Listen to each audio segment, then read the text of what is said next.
As the title says, guys, why I left my prestigious, engineering job, something I spent 5 years in, spent almost 2.5 to 3 years practicing, all to just leave it behind for life in sales, where, I basically get rejected every single day, every single time I get slapped in the face, deals fall apart at the, 90% yard line, and there's quotas and high stress. But why did I really do it? It's because I was able to nearly triple my salary as an engineer in a sales professional. And I've been able to live remotely and ultimately just live a life of freedom since leaving my engineering degree. So I'm going to be explaining in this video why I think tech sales is such an amazing career for people that really like to push themselves and to be rewarded based on proportion to the amount of effort that they put in, and why I really think engineering and university might not be the right path for everyone. So if that sounds interesting, guys, let's hop right into it. So first and foremost, guys, just diving right into it. So why do I think engineering is or any university degree and everything like that isn't really worth it? Because if you're not really trying to become, a doctor, a dentist, or even a lawyer or engineer, like, why are you spending that much time in school, anyways? Because I was following the right path from my parents, and everyone was telling me, hey, what's the next step after high school? Well, it's to go to university, and I really didn't know what to do, and engineering sounded like a safe route, and people said it made good money at the time. And I didn't really know what good money meant until I finished my degree and I started working, and I learned how much money I was making in terms to how much effort I was putting in. So just as a recap, I'm Canadian, so university here isn't as expensive as it is in the States, but I still graduated with a lot of money in debt. When I graduated, I had nearly 50K in debt, and I was only making, I think around the time my first job paid around roughly 65K was the amount. So you can see here, it's not really a great trade-off in terms of, you're paying 50K, but you're only making 65K. And one of the biggest things that got me was a few different things here. So the first one was the lifestyle. The lifestyle as an engineer, or really anyone that isn't in commission or you're not directly tied to how well you do in your job, is it's really tough. Because I don't know why I wrote life cycle, but I meant to write here the lifestyle here. So the lifestyle was not worth it for me because I was working, I think it was like 7:30 a.m. I was like a robot. I was waking up to train in gym every single morning, and then I finished work at 7 o'clock p.m. And I went home to my parents' place where I was living at the time because I was 50K in debt, and couldn't really afford to move out. And then I went straight to work, went home, and then I really repeated this life over and over and over again. And I was only making $65,000. And at the time, my firm that I was working at, they wouldn't want to pay me for overtime, and they made me bank those hours to be used in the winter hours so that they wouldn't have to pay me out. And this was the nature of being an engineer or any type of consultant, is really they're trying to squeeze as much effort out of you and as much value for the least amount of dollars possible. So that's when I really started looking for other things, right? Because other than the lifestyle of not having a life, the second thing was really the money. Making $65,000 per year for working, nearly 12 hours per day. And this doesn't even include the time that you take to commute to and from work, which leads me to the third point, which was the commute.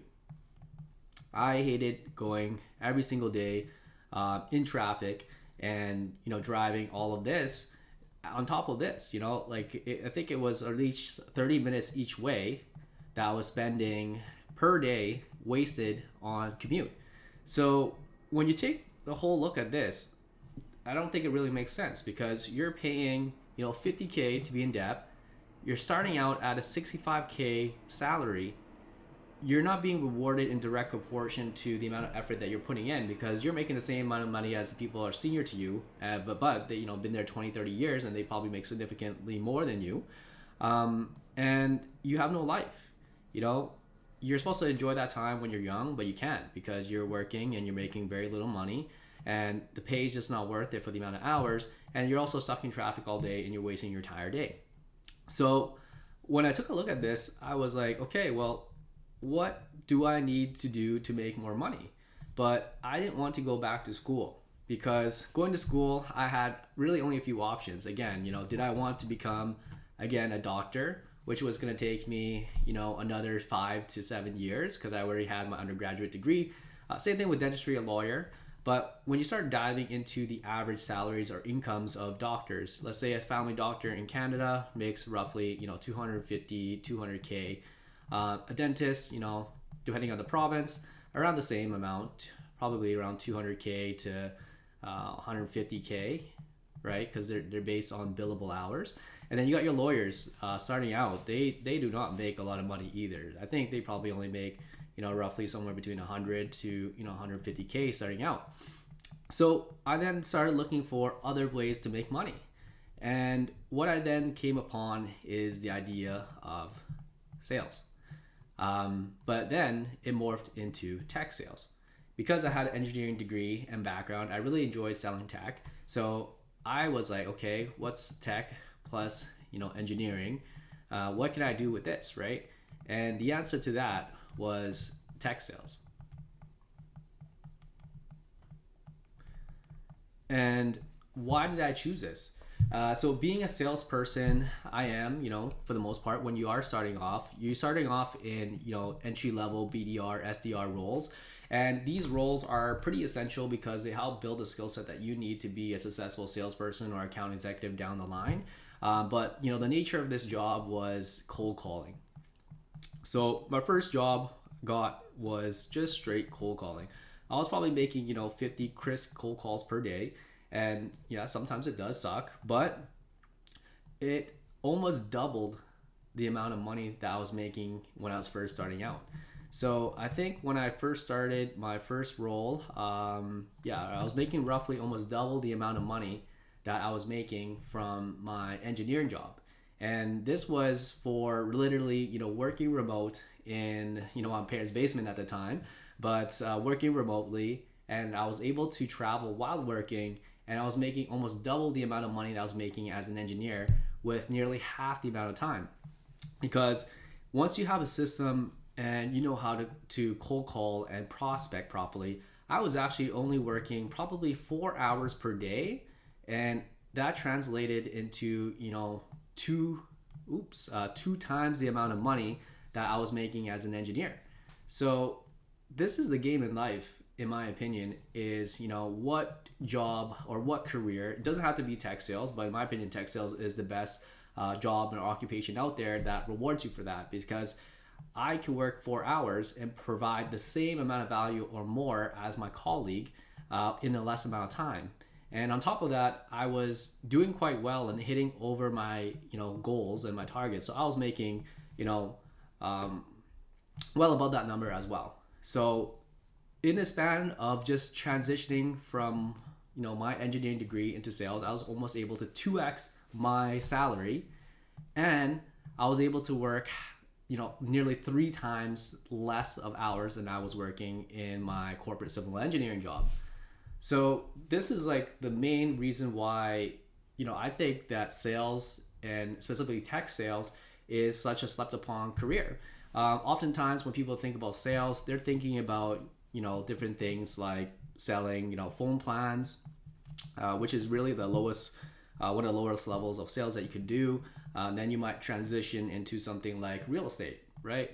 And then you might do something else like, let's say, sell cars, or let's say sell yachts or helicopters, whatever it is, right? And people just really, give salespeople a bad rep. But the reason why people get paid so much in sales, right, is because they can handle a lot of pain, right? When you think about a lot of these type of sales, you're facing rejections every single day. And that's the toughest part about being in sales, is not so much the attitude, or sorry, the skill set needed. There is still skill sets that you guys need to build in order to be successful, but it's really the mindset and the resilience that you must have, all right, to become successful. Because at the end of the day, if you guys aren't pushing your numbers and you aren't putting in the effort, well, you're not really eating and you're not really making a lot of money, which then at that point, you're probably better sticking in your salary job and kind of being lazy and doing the bare minimum. But if you guys are of the mindset of, hey, I'm here to work and I'm here to make as much money as I can while those working hours and have a life of freedom where you can work remotely, travel, and and also plan for retirement, I think tech sales is one of the best jobs and careers that you can ever have. And that's what, why I largely chose it.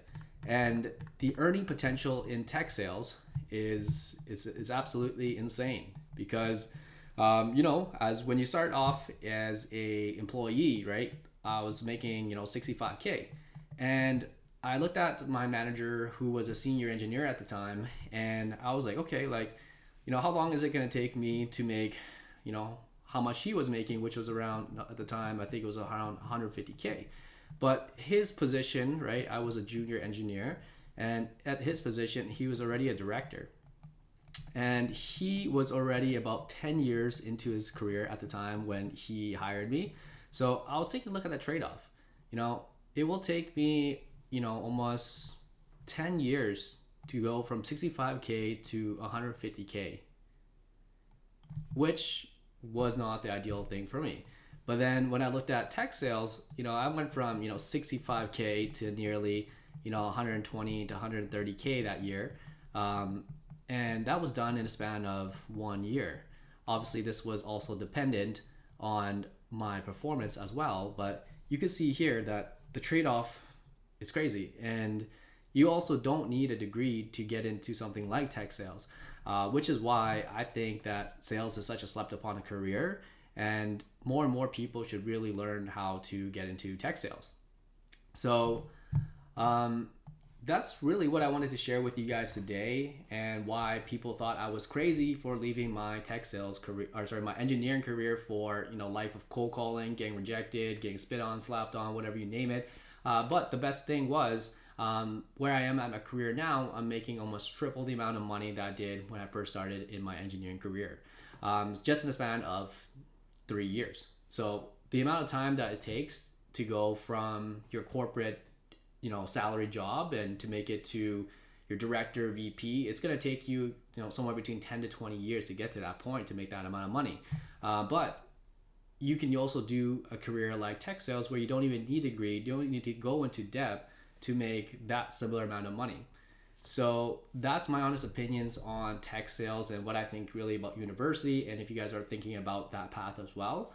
If you guys are interested in learning more about tech sales or just landing your first role in as a BDR or SDR, I would highly recommend visiting Course Careers.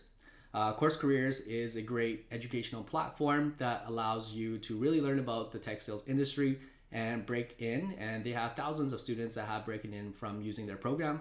The link will be in the description. So that's all I really have to say in this video, guys.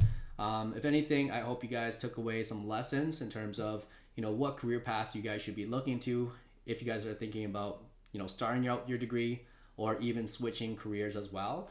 And I think tech sales is one of the greatest careers that you guys can ever have. And that's all I had for you guys today. Peace.